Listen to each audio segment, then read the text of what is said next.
I'm not going to give the formula here, because there are so many formula. The formula are given in design standard. And again, if it is not given in this design standard, what to do? What to do is we have to study the failure mode. Then we can fabricate that connection. Okay, now we go here. Number 2, bolt to beam. Bolt here to beam. This is one of the transmitting or transmission or terminal.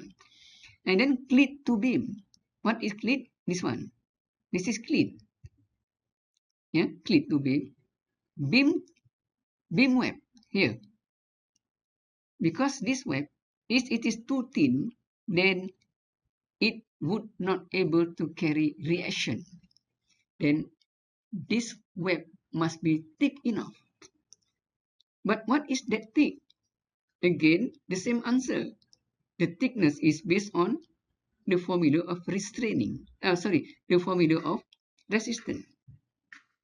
What is the diameter of this bolt? What is the number of this bolt? What is the thickness of this cleat angle? Everything is based on formula. Formula is derived based on failure mechanism. So you see here, 2, 3, 4, 5, 6, 7, 8, 9, 10. This is how the load or how the flow of the load transmission.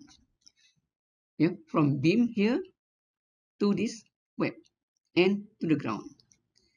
And again, I repeat again, for each check, we call it check. For each check, we have formula. Okay, so I'm not going to the detail, because it is actually, I take from short course notes on steel connection. 1 day short course on steel connection. So yes, I split. Here I split. I split here. Oh no. So, here. I split here. From here you go to here, and then from here you go to here. From here you go to here. You go to here. You go to here. You go to the web, and then you go to the footing.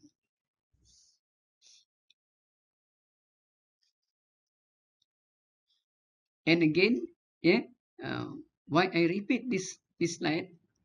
Not repeat actually. To refer this slide, because we miss during the first week, because it is mandatory for us to know when we do assessment on steel structures, or especially when we do investigation on the failure of structure. There are many cases when maybe not experienced designer, they select the big member. But when come to the connection, they just use small connection. And as I mentioned last week, it is not correct. You must design it properly, because everything is based on the strength of this connection. Okay, so I think time's up now. I have to go to another topic. Failure. This is overall failure. This is failure, local failure at the connection.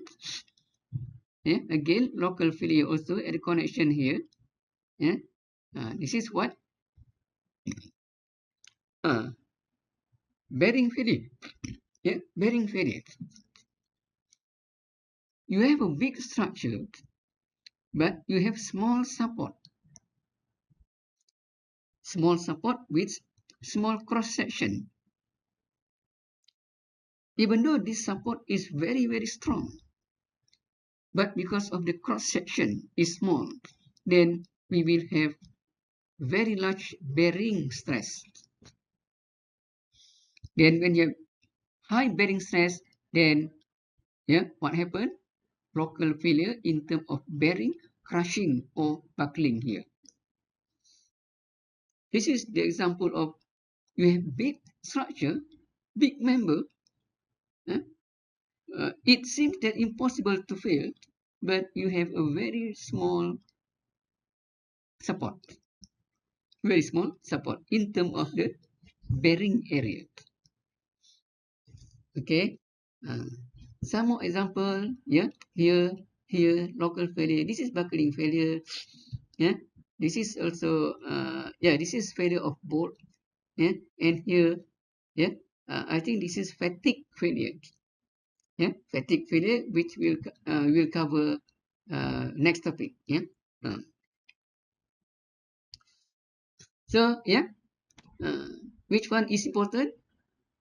Not the big member that determine the strength of the structure, but actually we have to balance between the connection and the member.